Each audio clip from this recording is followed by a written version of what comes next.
بسم اللہ الرحمن الرحیم۔ ایک بادشاہ لوگوں کو خنزیر کھانے پر مجبور کیا کرتا تھا۔ ایک عالم نے اس کا یہ حکم ماننے سے انکار کر دیا تو بادشاہ نے اسے پیش کرنے کا حکم دیا اور کہا، میں اپنے سامنے اسے خنزیر کھلاؤں گا، اگر کھانے سے اس نے انکار کیا تو اسے قتل کروں گا۔ چنانچہ عالم کو بادشاہ کے دربار میں لایا گیا۔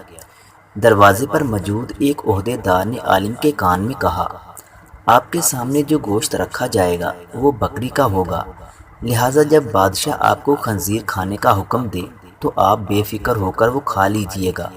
میں نے خفیہ طور پر سب انتظام کر لیا ہے، دیکھنے والے یہی خیال کریں گے کہ آپ خنزیر کھا رہے ہیں، لیکن ہوگا وہ بکری کا گوشت۔ اس طرح آپ کی جان بچ جائے گی۔ بادشاہ نے اس دن اور بھی بے شمار لوگوں کو گوشت کھانے کی دعوت دی تھی۔ دراصل وہ ان سب پر یہ واضح کرنا چاہتا تھا کہ دیکھو آج میں نے اس عالم کو خنزیر کا گوشت کھلا دیا ہے۔ سب لوگوں کے ساتھ اس عالم کے سامنے بھی گوشت رکھا گیا۔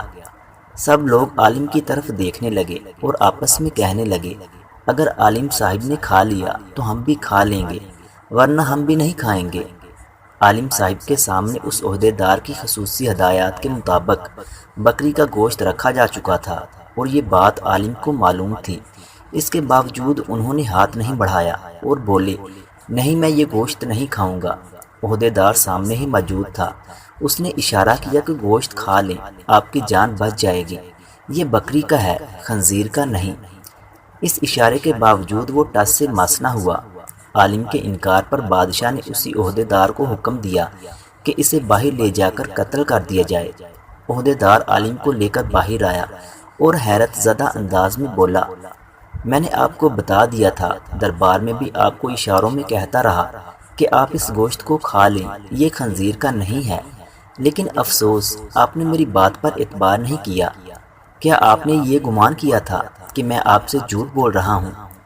اس عالم نے بات کے جواب میں کہا، ایسی بات نہیں ہے، میں جانتا تھا میرے سامنے جو گوشت رکھا گیا تھا وہ بکری کا تھا، لیکن دربار میں جتنے بھی لوگ موجود تھے انہیں تو یہی معلوم تھا کہ وہ گوشت خنزیر کا ہے، اور جب میں وہ گوشت کھاتا تو سب یہی خیال کرتے نا کہ میں موت کے ڈر سے خنزیر کا گوشت کھا رہا ہوں، اور سب لوگ میری پیروی کرتے اور خنزیر کا گوشت کھانے لگتے۔ عہدے دار دنگ رہ گیا کہ گویا اس عالم نے اپنا قتل تو گوارا کر لیا تھا، لیکن دوسروں کا وبال اپنے سر لینا منظور نہ کیا۔ عالم کی شان یہی ہوتی ہے۔ اگر ویڈیو اچھی لگے تو اسے لائک کریں اور مزید اس طرح کی ویڈیوز دیکھنے کے لیے ہمارے یوٹیوب چینل علم روم کو سبسکرائب کریں۔ ملتے ہیں اگلی ویڈیو میں، تب تک کے لیے اللہ حافظ۔